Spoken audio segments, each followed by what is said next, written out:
Alright, y'all, welcome to y'all Sports Pass Podcast West. I'm your host, Youth, and tonight, obviously, there was no video yesterday due to recent events that I will not be explaining, but obviously, had to post the video to today. Obviously, as I am recording this, West and Out Hoa is playing, so obviously, I'll give store updates when we get to the preview. And another thing, looks like I checked the schedules, and it looks like I'll be covering every team for week 4. I will not be not covering a team as no one's going to a North Channel team. So this is going to be a pretty long video, and enjoy, y'all. Up first, we got Oliver Springs, who took a very nice win over Oakdale, and winning 35-0. And of course, this is going into Wartburg Central, which of course seeming like a bit of an easy win, but in reality, it's not. Of course, they're traveling to Wartburg. May seem like a bit of a challenge, but I think Oliver Springs will get it done. I think they will win. Up next, we got William Blount, and I'm kind of surprised about them this year. 48-35 victory over Clinton. Looking like they're the best offense in Blount County. Best offense in Maryville. They have not lost so far. Maryville has. So, currently, record-wise, William Blount is the best team in Maryville, not counting the team called out Hoa. It's pretty strange, but obviously we'll get to the real game, where they gotta face Powell, and Powell so far has been looking pretty good. The video exception of Anderson County, as that day was a no contest, and I think this is where the street heads for William Blount. I think Powell has the better defense moving in. Better offense, too, of course. So I thought Powell winning this game. Coming up next, we got Harns. And thankfully, this result means their season isn't quite over yet. Of course, very major win for Harns. 37-0 over Campbell County. And it's very special, too. With this being a region name and all, Harns might have a shot at something that no one's ever heard of in a while. And it's going to do a lot better for Harns because they're facing up against Clinton next. They're not looking so good. Their defense doesn't look that good. I mean, the new head coach was the defensive coordinator for Abbott, but I didn't know that defense not looking too good for Clinton. It's looking good for Harns as well is, how they control the offense and how they get that around when his defensive store. So, I mean, with that, I have Harns winning this game as well. Up next, we got Oak Ridge. They're looking pretty good, beating Renora City by 50. Offense looking pretty good for Oak Ridge, to say. But now they got a bit of a challenge coming up in their first 6A game in their 6A history. Coming up against Dobbins Bennett. Now, obviously, the team's put pretty good. Don't know how they did it this gateway. I don't cover the Tri-Cities that much, but say the least, with the travel, I don't think Dobbins Bennett will get even done. This is just like another Dobbins Bennett Bearden name from 3 years back. Obviously, the past 3 years. So I thought Oak Ridge winning this game. But up next, we got both Maryville and Bearden. Of course, they played last week. And no surprise, Maryville won by 56. Yeah, not looking too good for Bearden. And it's not really going to get better from here. But they still got a couple of games they look forward to. But first, we're going to talk about Maryville. Since Maryville clearly looking like the better team so far, they got region play, and we need to talk about them. And of course, that would be the far travel to Cleveland. And Bearden has gone through this before. Last year, Bearden played Cleveland and won, lost to Maryville 62-28. So honestly, this could be just an easy day for Maryville. Cleveland, not talented a lot to say. They're not bad. They're just not good enough to be Maryville. So I have Maryville winning this game pretty easily. As for Bearden, though, they finally did a rest of those Blount County teams that have to beat them up every single time. Like, letting up a combined score of over 110, I don't know. That just proves that the 2024 Bearden is probably your best team of probably the decade, unless some major hire happens of some sort. But, of course, easy competition this time with Science Hill. Still not going to win that game. Science Hill did not lose any guys other than their seniors. Some guys transfer portal, but not a lot. And they're still in like a pretty good team, the Tri-Cities, so I thought Science Hill winning this game. Fortunately, though, I don't see them winning by a lot, like Alcoa and Maryville did. I only have them winning by like 20 plus points, something like that. Up next, we got Hardin Valley, and no surprise, they took their first loss of the season in a blowout. And as Bradbury said to win their first away game, 49-0, I believe.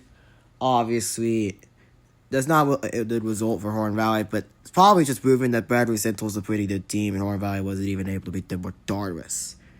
But then very interesting matchups come to play here this week. As Hardin Valley, whose football team is only 16 years old, will face off against a brand new team that formed 4 years back, West Ridge. Obviously, first being the two teams. And very interesting matchup of what we have here is the Battle of the New. If it wasn't for the fact that Northview Academy currently the newest in the Knoxville area, and James Lawson currently the newest in Tennessee. Other than Concord Kristen, but then again, talk about public schools here. Anyways, this will be a pretty interesting matchup. We'll see what happens here. But I don't see Hardin Valley winning this game. For plenty of reasons. Number one, away game to the Tri-Cities. Number two, West Ridge. They're not a bad team, to say the least. They've beaten teams like David Crockett in Tennessee. They've won games. That actually means something to them. And their only loss was the Betsy, which obviously is short for Elizabethton. But I like all teams by their short names. And they're usually a good 4A team. So West Ridge ain't bad. Hardin Valley, their only wins was against Harns and Mo East. And they lost to Brad. So I thought West Ridge winning this game. Up next, we got the team south of Hardin Valley being Farragut. Yikes. So what happens when you play a 4A state champion potential. Of course, 42-6 loss, a bit of a blowout there for Farragut. Even had to travel to Upperman. It's a bit of a pain. So it's obvious why Farragut took the loss there, but it's done a bit more not so easier for Farragut. They got to play Bradley. Luckily for them, though, it's a home game, and they got a better shot at winning, as they did win last year this Bradley. However, Bradley's a better team this year. I see them win this game, no problem. Coming up next, we got both West and Alcoa. Of course, both teams had to travel the North teams. Alcoa had to play Dibs. West had to play Central.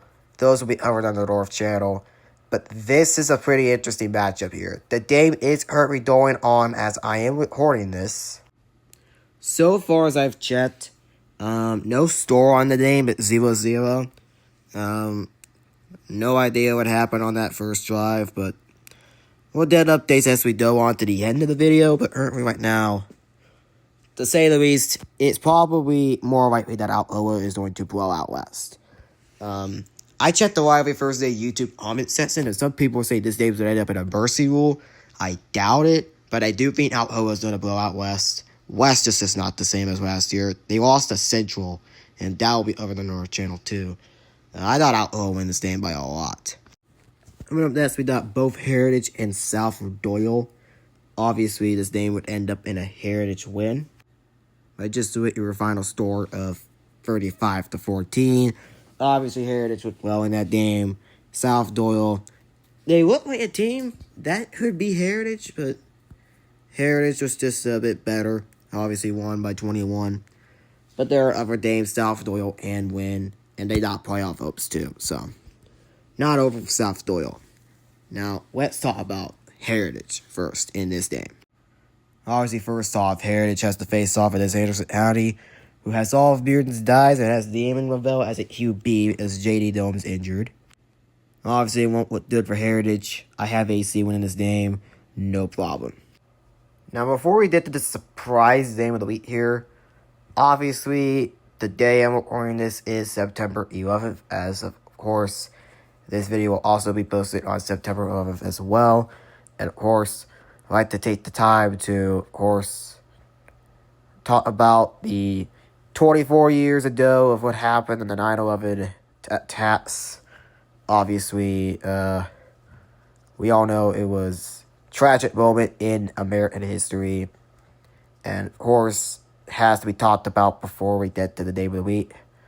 So, of course, never forget of what happened 24 years ago.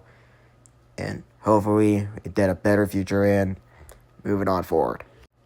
But anyways, here's the surprise game of the week that no one has expected.